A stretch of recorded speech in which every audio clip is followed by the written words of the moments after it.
Alright y'all, welcome back to Combat Arms channel. So today we're doing another sort of story time style video, and today's video I'm going to be talking about how one of my soldiers got run over by the National Guard. So there's a lot of story leading up to it, so I'll try and get to the point relatively quickly. But yeah, I need to provide a little bit of context or else you guys are going to be completely lost. And you probably have a lot of questions just judging by the title and that little introduction there. So I'll quickly start by saying that, of course, I was in the Marine Corps and then I joined the Army. Now, my first Army assignment was 3rd Brigade, 10th Mountain Division, which is why I'm wearing this shirt. So I was in 3rd Brigade, 10th Mountain Division over in Fort Polk, Louisiana. Now, I had no idea there was actually a unit in Louisiana. So it was kind of a shock to me to actually go there. And yeah, it was very hot, very swampy. And we did a lot of work as far as like the rotational training that goes on there.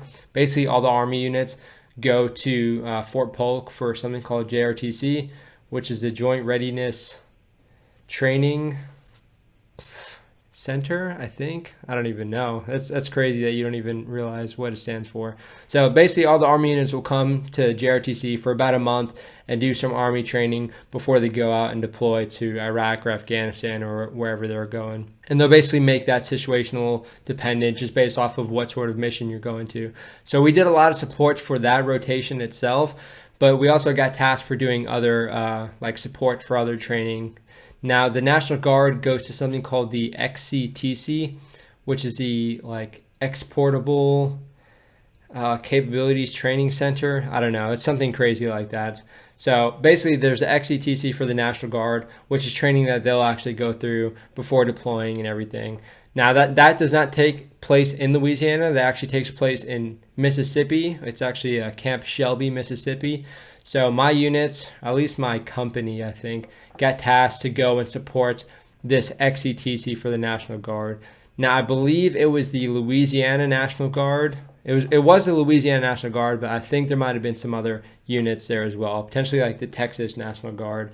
So they basically go over to Camp Shelby and do this training for, I don't know, I think it was maybe like 3 weeks before they actually go out and deploy. So we were going out to support them.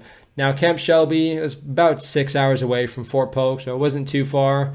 We just ended up, the company just got up, got our equipment, and we moved about 6 hours over into Mississippi to support the National Guard in this training. Now, I didn't really know what to think about it. I heard a lot of bad things about Camp Shelby, the actual installation itself. It really doesn't have anything to it. It's literally just used for training, and it's just it's one of those old school bases that it just looks pretty old school. It's not really used for anything except for training and like mobilization whenever like big wars kick off and everything. So Camp Shelby, there's not really a whole lot to it. So I was, a little bit hesitant because I didn't really understand what Camp Shelby was. But, I was pretty excited because doing like the whole opposing force, which is basically what we were going to do. If you're not familiar with what I mean with opposing force, basically you act as a bad guy for whatever unit you're going to support. So we would sometimes help with being like the opposing force in the JRTC, but we were basically just going to be the opposing force against the National Guard because you have these active duty personnel who have like pretty solid training, a good understanding of tactics and everything. So it would be a good opportunity for us to sort of be that opposing force for the National Guard because we would be a pretty decent challenge for them because they're not active duty and they don't train as much as we do. So I'm a huge fan of doing the whole Op4 because you can really start utilizing like very non-traditional tactics, sort of like guerrilla warfare style stuff. And that's pretty fun. It just reminds me of my airsoft days, I guess, where you have like, your own weapon system, you have like a team and whatnot, but you're generally just going out and doing whatever you want just to harass the other team. So it's a lot of fun doing that because you can use very, non-traditional tactics.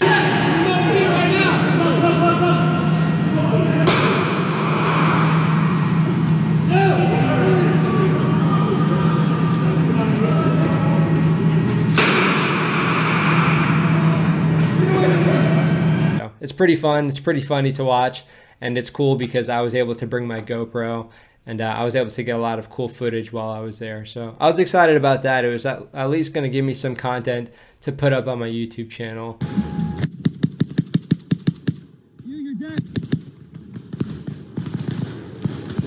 But yeah, we got there, I think it was early July, and it was just freaking miserable. You can imagine early July in Mississippi, it's going to be extremely hot, and that's exactly what it was.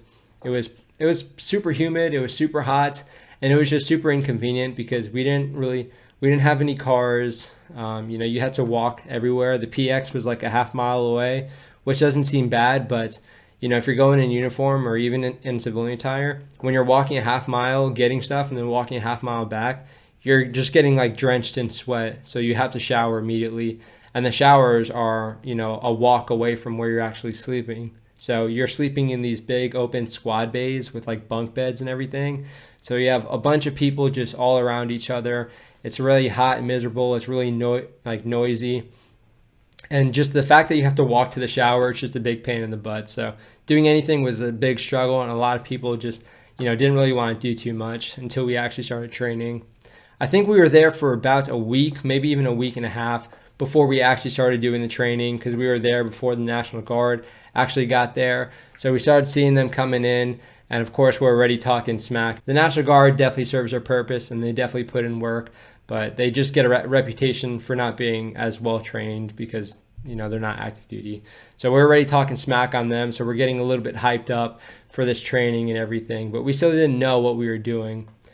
Now, to my surprise, it was really fun because we were getting like these brand new like Dodge Rams, like these nice pickup trucks to like drive around when we were actually doing the training. And that would be like our vehicles that we would like, respond in. We would drive out to the training areas in them, and they were really nice. They were like brand new. So it was pretty cool to see the amount of money put into this training exercise. And in addition to that, we got these old like M81 woodland camouflage outfits, and it just felt super cool. It just felt like very old school. And on top of that, we got these awesome AKs. I think they were like Zastava, like M71s. I don't know. It was like a Zastava AK variant. So it was pretty cool because now we're not even using like our traditional M4s. We have these AKs with like these welded on blank firing adapters. So you can use the AKs with blanks, and it looks like a normal AK for the most part, besides the laser on the front. And it feels very realistic, and it performs exactly like an actual AK because that's what it is. It just has something welded onto the barrel. So it was really cool to get this awesome uniform, get these awesome weapons, and we were excited and pretty hyped up to get into this training. Again, it wasn't going to require too much of us because we had sort of like a rotation. I think I ran a total of like maybe 4 or 5 different lanes, because you'd have different lanes based off of like different missions. So you would have like a convoy getting attacked, so you would be staged to ambush a convoy, or another time you're ambushing a defense and you're attacking a defense and they had to dig in and everything. And then another time we were just in the defense and they had to attack us. So there's a bunch of different scenarios laid out just to sort of test the National Guard unit's capabilities for all these different missions. So I think I ran a total of 4 or 5 lanes, and we would switch out people. So it was myself and my squad, but I would go out with different people just dependent on who we needed. If we needed like 4 people, I would pick 4 people. So I was able to give my dudes a little bit of a rest between lanes. So it was fun. We got a little bit of rest, but in between those rest days, there wasn't a whole lot going on, and it was super boring. But we were still pretty hyped up for the training itself, especially after seeing those nice Dodge Rams and the AKs that we got. We also had some Dodge Rams that were made to look like armored vehicles, so that was pretty interesting because they had like a gas-powered machine gun on the back that you would shoot and it'd make like a really loud noise, almost like an actual machine gun. So pretty cool budget, and again, just a lot of stuff hyping us up for the actual training. So we wanted to make sure the National Guard felt the pressure, and I don't think they knew exactly who we were at first, because I think they thought that we were the Texas National Guard, because at the time we were wearing Texas National Guard patches for whatever reason. I have no idea why, but we ended up getting our normal 10th Mountain patch back later on, but they thought we were National Guard. And when they found out that we were 10th Mountain Division, like active duty dudes, they were, starting to catch on. They were catching wind of that, and they're like, okay, so yeah, we're actually going against some active duty guys, so we need to try and, try our best. They didn't really understand like the whole spacing. They weren't used to working as a team because they don't train as much together. So they weren't used to working in a team, so much. So their dispersion wasn't very good. They would bunch up a lot.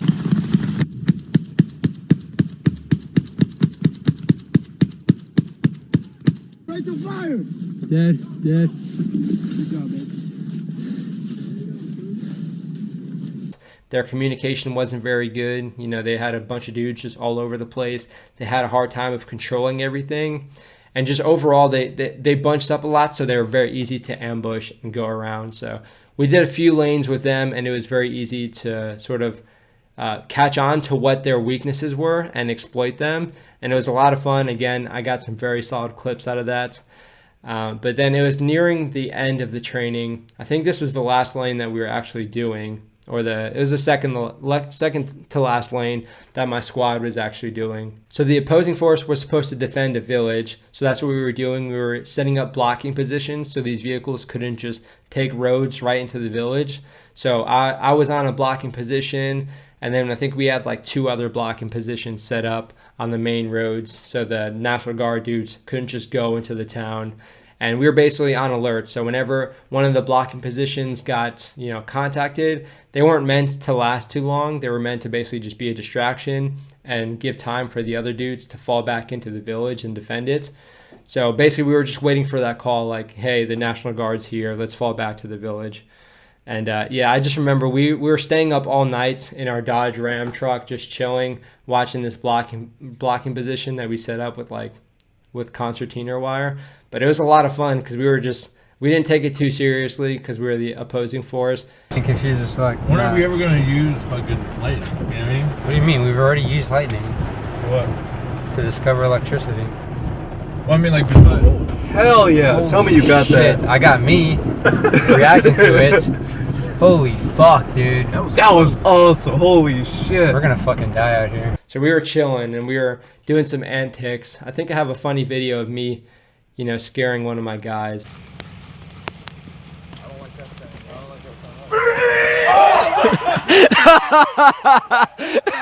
Yes. Oh shit. But again, we were sort of trying to stay up throughout the night, waiting for the National Guard to come. They ended up coming at about 5 a.m. It might have been like 4:30 a.m., but they didn't actually hit our blocking position. They hit another blocking position. So we're like, okay, hey, let's peel back to the village. So that's what we did. We got to the village.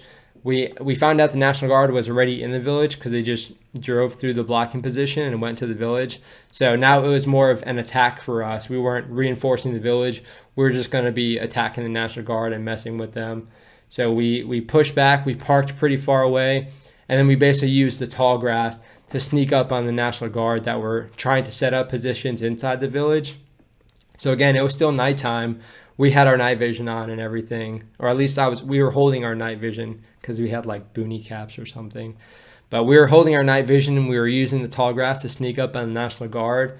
And we got really close to one of their vehicles and we were just like messing with them. We started engaging them and then we'd go to a different part of the tall grass and start engaging them. And then we pushed up on 2 of these Humvees that were just chilling next to each other, and we took out all the dudes there. And we almost got into a fist fight because they weren't too happy that we were sneaking up on them. And again, when you're firing blanks, a lot of times people are like, hey, I shot you, you're dead. Like, take your headgear off, you're dead. Like, dude, my laser's not going off. So if anything, you're definitely dead because we wrapped you guys up using the tall grass and came around your Humvee. So we almost got into a physical altercation there, but it wasn't anything too serious. So we were doing all this exploiting, but the National Guard was getting kind of butthurt. And if you don't understand butthurts, I'll explain what that means right here.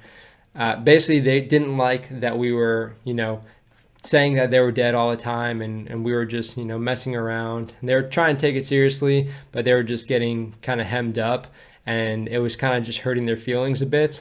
Which, I mean, it would annoy you too because you're trying to take it seriously and you just have these loony OP4 dudes going around doing all this crazy stuff. So I can't really blame them too much. I would take it seriously too if I cared about my job. But yeah, they were getting kind of pissed off at us, especially that late in the game when we had been training for a couple weeks already. So a lot of them weren't really calling their hits, so they were just like, whatever. They shot us, but I'm still going to pretend that I'm not dead or whatever, which is fine because it allows them to do a little bit more training. So we weren't too mad with that. But we did take out those 2 Humvees, and we decided to bug back into the village using the tall grass. So we went back to the village, and we were just chilling there because we had pushed most of the National Guard guys out of the village. Now, I had moved to a different part of the village to get eyes on another Humvee that we were looking at, and I left like half of my squad back in the village. And then I heard that they actually started getting contact because I was able to hear the rifles going off and everything. So I was like, oh, let me push back and make sure that my guys are good so I can start leading them again. But when I was pushing around, I was trying to use cover, like the buildings and everything, just to sort of make sure that I wasn't getting like ambushed when I was on my way back to my guys. But when I actually got up to my dudes, everything had sort of stopped, and I didn't really know what was going on. I didn't know why people stopped shooting and everything. And then I started listening in. I'm like, what's going on? Like, no one's shooting anymore. But I know my guys are like right around this corner. But then people start yelling out for a medic. So I'm like, uh-oh. Like, we're shooting blanks, so no one should really be calling medic unless someone got seriously hurt. And you don't really know what to expect, especially when you hear medic and whatnot. And it was still very dark at this point. I think it was about 5 o'clock right now, but the sun wasn't up yet. So we're hearing all this medic. I push up to see if like any of my guys are hurt. And I'm looking around. I'm like, hey, what's going on? And at this point, my team, or half my squad, is in the road because they were ambushing like a Humvee that was pushing along the road. Now, one of my team leaders at the time was one of the first dudes I saw when I actually ran up to the scene. I'm like, hey, what's going on? He's like, he was pretty flustered, so I could tell that something had gone wrong, and that, it was probably pretty serious if he was getting flustered, because he's not generally someone who gets flustered like that. So I'm like, hey, what's going on? He's like, hey, he just got run over, or like they ran him over. I'm like, what? Like, what are you talking about? And I look and I see one of my dudes. I'm not going to say his name in the video, but I saw him just sprawled out. And he said he got ran over, and the National Guard was driving up-armored Humvees. These things weigh a lot because they're like all steel vehicles. So I'm like, wait, he got run over? That's what I'm thinking in my mind. And I'm looking down at him. I'm like, dude, there's no way. Like, he's definitely dead because he wasn't moving or anything. He was just all like mangled up, his legs and arms were all like twisted and everything. So I'm like, I'm just down looking at him. I'm like, wow, he's actually dead right now. So I'm still trying to process everything that's going on. Now, of course, we're not going to automatically assume that he's dead. He actually ended up not being dead. So at this point, we're just trying to figure out and process everything like, okay, well, let's start rendering aid, in case he's not actually dead. So I go and I try and find an IFAK, which is like our first aid kit. Now, normally you would have a first aid kit on your actual body armor and everything. But at the time, I didn't have my body armor. I didn't have my normal helmet.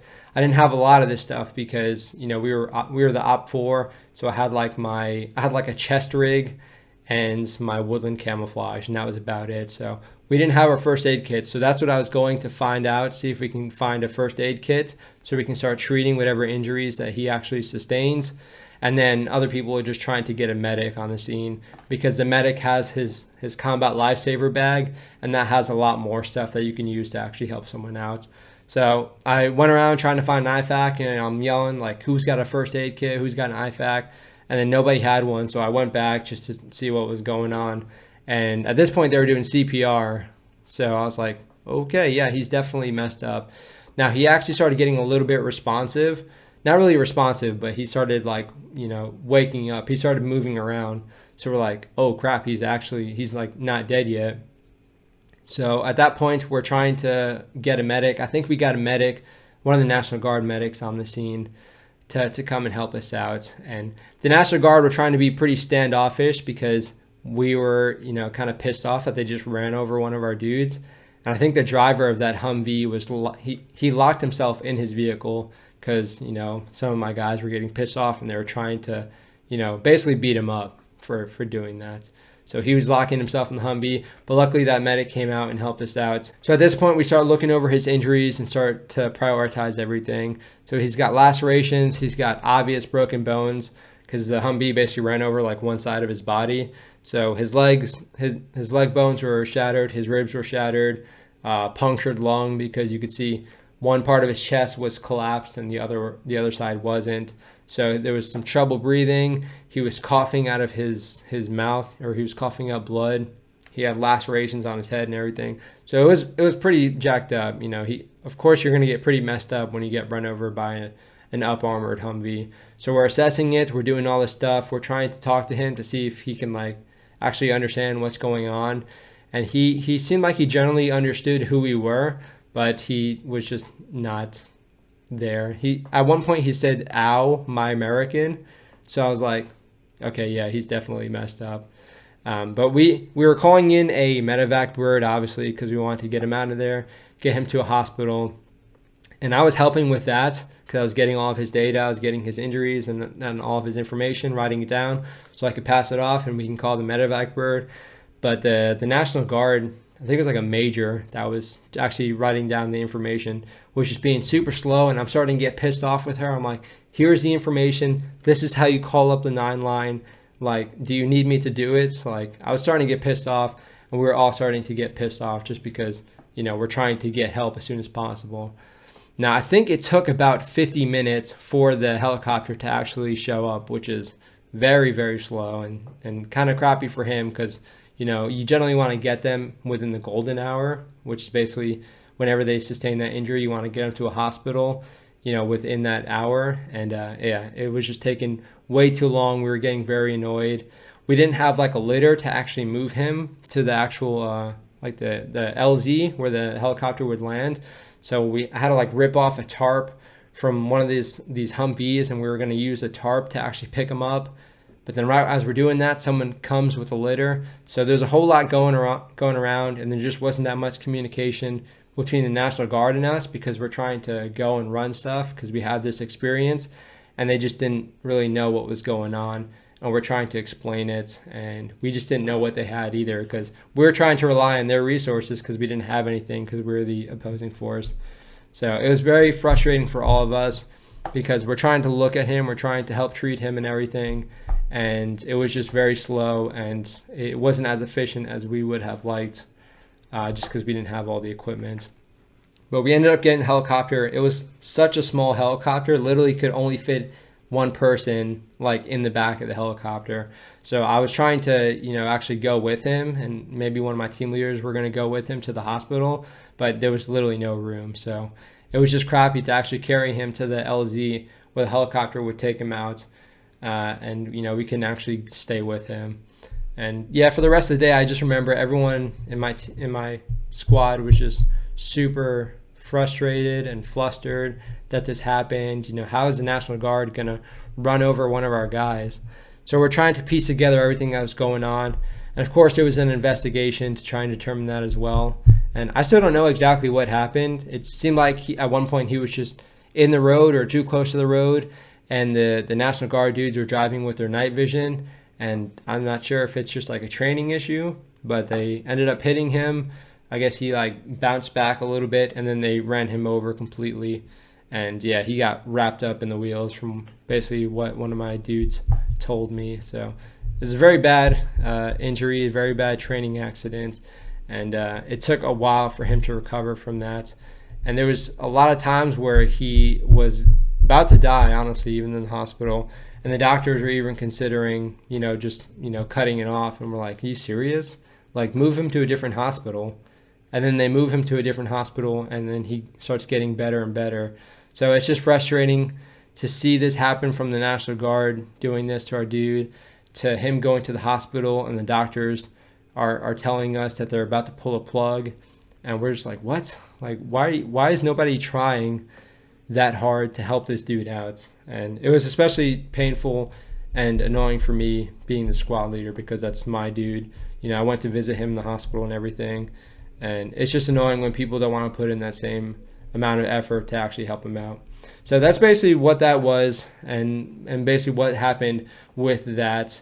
Now, we ended up finishing the training exercise. It was like a few more days, and it was just very awkward because we were just pissed off at the National Guard, and we almost got in a few more fights with them just based off of how pissed off we were. But the training ended and we left, and we were just glad that it was finally over. But yeah, we had a dude that was still in Mississippi receiving treatment and everything. So it was hard to stay updated on all of that, but he ended up getting a little bit better. He got a bunch of surgeries to actually help his ribs and everything, and his leg. So it took a while for the recovery, but he did end up getting better, which was nice. So that's basically the story. I can't really go too much more in depth, but that's basically the time that the National Guard ran over one of my soldiers. Again, I don't know the exact information of what happened when he got run over, because I showed up on scene probably about 10 seconds after it happened, because I was trying to maneuver around the village and everything. It was interesting to hear from my soldiers, from my soldiers' point of view, to actually hear what they had saw when it actually happened. And of course, we had the whole investigation going on, so we had to relive this by talking it over and over to several people. So it's just annoying when these bad training accidents happen, and it's annoying when people aren't necessarily communicating or helping or putting in as much effort as you would like them to. And of course, you're going to want them to do like everything that they can for your guy, especially if he's in your squad. But again, I'm not a doctor. I don't know exactly what was going on with that. And I'm not a medic, so I couldn't really tell what they had in their CLS bag, and I couldn't really direct everything. I have pretty good first aid training, but I'm gonna leave it to the medics to actually make sure that they do everything that they need to. And I was just down the sideline sort of helping and recommending certain things. But yeah, that's basically what happened with that. He did end up living, which is awesome. But he's definitely having a hard time with it and has been struggling with that. Yeah, so it's annoying to see these training accidents, especially when when it happens to someone in your squad. When you're in a job like the infantry, you can expect these sort of things to happen, but it sucks when it's someone in your squad, or if it actually happens to you, because I've been around a few training accidents and it's never a fun time, and it just infuriates me that stuff ends up happening and we end up losing soldiers or Marines because of it. But again, it's just the nature of the job sometimes, but it's just crappy. Of course, you're going to want to try and prevent that as much as possible. But yeah, that's basically my story. I don't know if you guys have anything similar to this, not necessarily with the National Guard. Again, I don't really hold too much resentment to the National Guard itself. I don't know exactly what happened, so I can't really say that people should do this versus that, because I wasn't there at that exact moment, and I did everything that I could, and I ensured that they did everything that they could to actually help them out after the fact. But yeah, if you guys have been in any other sort of training accident where something like this happened, or if it was someone in your team or your squad, definitely let me know if you're willing to share that in the comments section. But yeah, it's infuriating whenever stuff like this happens, and you guys might be able to relate if you've been in the military or if you've been around someone that has been in like a training accident like that. Yeah, definitely let me know what you think in the comments section. If you'd like to hear any other specific story time videos or anything relating to this story itself, you can put that in the comments section as well. I'm totally willing to answer any questions. But yeah, let me know what you guys think regardless. And I do hope you guys enjoyed the video. But yeah, if you have any recommendations, feel free to throw those in the comments section as well. But that is it for this video. I'll be seeing y'all in the next one.